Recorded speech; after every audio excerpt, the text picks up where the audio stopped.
just say that how much I thank God for the opportunity to coach this team, the blessings of working with young people are amazing, and this team has been one of my favorites.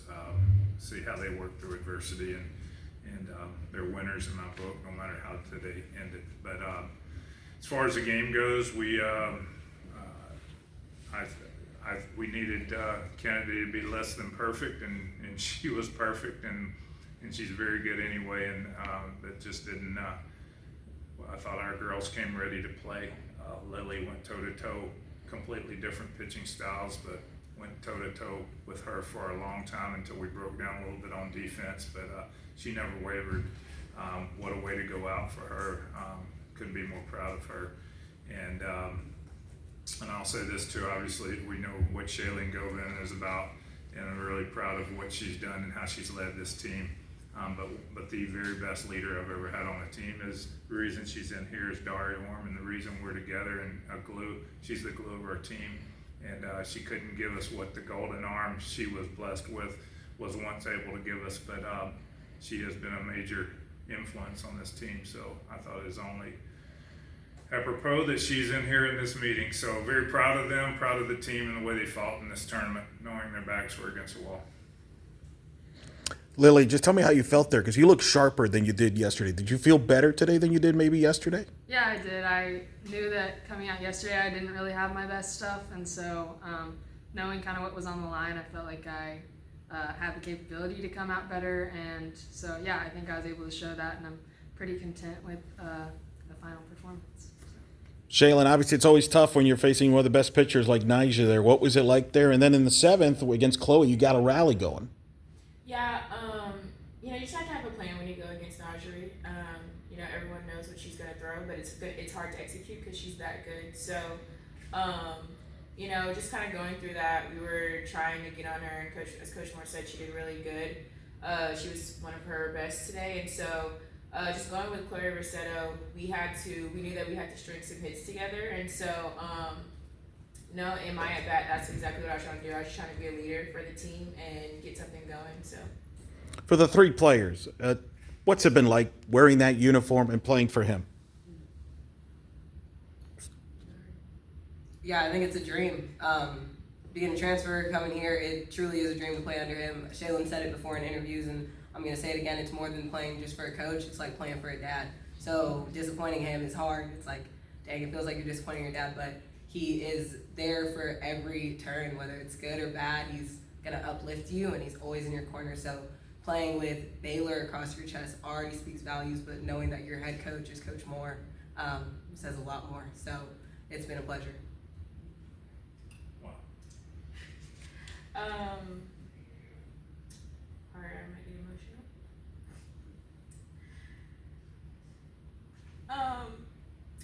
Coming into this program, obviously you know the history that's been here, and you know Coach Moore has been here for all 25 of them.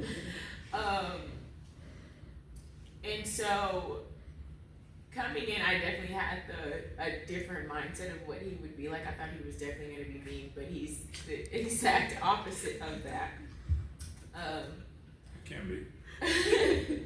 And he cares for you as more than a player, along with the coaching staff. And so, being here under his leadership has taught me more things than being on the softball field. And so, he really prepared me for being a woman in life. So, I'm just grateful to have been here for the 3 years that I was here. And so, I just hope that the culture that he's put into us, that will be pushed out to those that are, going to be here next year. Yeah, and obviously only here for 1 year, but yeah, just really honored and blessed to play under coaches and Coach Moore and Coach Newman and Coach Diaz, all of them that just have such strong character, and they really are just like great role models and just the type of people that you want to be when you grow up. And so, yeah, that's been amazing just to see how they carry themselves, and couldn't be more blessed and proud to be part of the program. Coach, it's these players that kind of keeps you coaching. Is that you said this is one of the more enjoyable groups there. Is that what keeps you? At the end of enjoyed no team any more than I have this one. And that's what hurts, because you want to get them to enjoy what they deserve, but life's not like that. So, you know, take the good with the bad, but they'll always be able to hold their head high and know that they left it, every bit of it on the field with no regrets. I couldn't be more proud. I've not been any more proud of any team that I've coached. Finished third in the World Series 2 different times, and you know, love those teams as well, but this team is special. My last question here. You've obviously seen the Big 12. This was a unique year, top to bottom. Everybody could beat everybody. Just your thoughts on where the Big 12 is at right now, at top to bottom. Is everybody can beat everybody on a given day? Yeah, good question. I'm excited about the future of our conference. There's more parity in it than there's ever been, and you're right. That's the number 1 team going against the number 8 team, and you know, we were head to head for a long time. And nothing against the other players on the team, but you know, I'll just say this: we're closer to the number 1 team than we probably have ever been when you're at the bottom. And you know, I just think there's not much difference in the middle 5 or 6 teams, and it can change from year to year. You know, who knows what will be on top next year? But we're going to be fighting to be there, and it'll be because of the seniors and the leadership we had this year. Lillie, can you talk about your journey going from Inola to Duke to Baylor? Yeah, so I graduated from a small town. I went to high school at a small town in Oklahoma. Got the opportunity to play at Duke, which obviously is kind of like out of left field a little bit.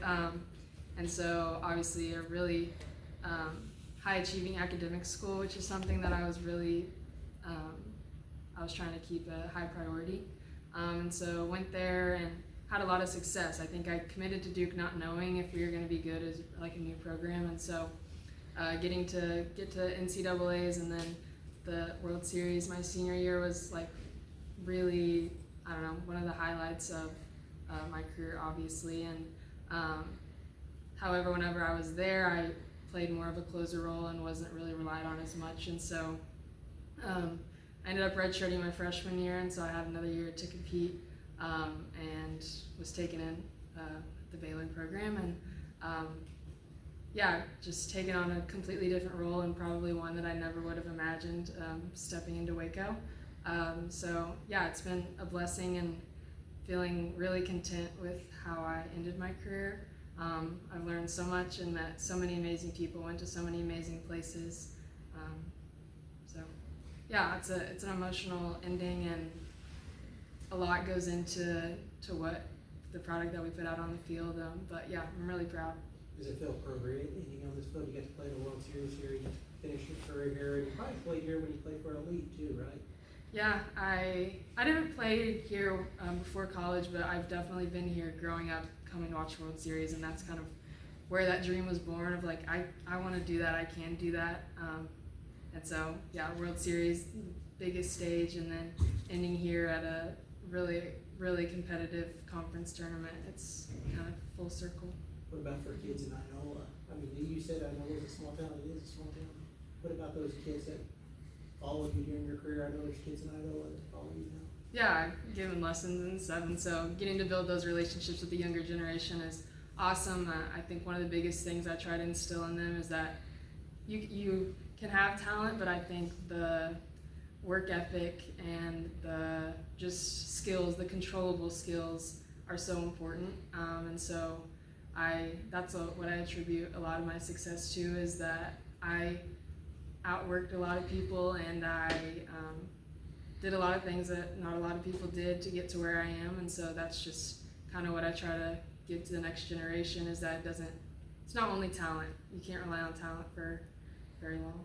So. Coach, we talk about the transfer portal. The portal does allow you to get these relationships for 1 year with these players. Is that probably, when you look at the good things of the portal, is that the good thing? You get these 1 year relationships with these players? You know, this is coaching is a ministry for me. So anytime you cross paths with anybody for any length of time, it's an opportunity to share the good news and hopefully influence their life for eternity. So the fact that we have to win to keep our jobs so important. So to have portal transfers that can compete like we've been able to bring in, and so far we've done really well with the ones that have come to Baylor, and not just great athletes, great pitchers, but great people as well. You know, we take advantage or try to take advantage of every opportunity that we have when our paths cross.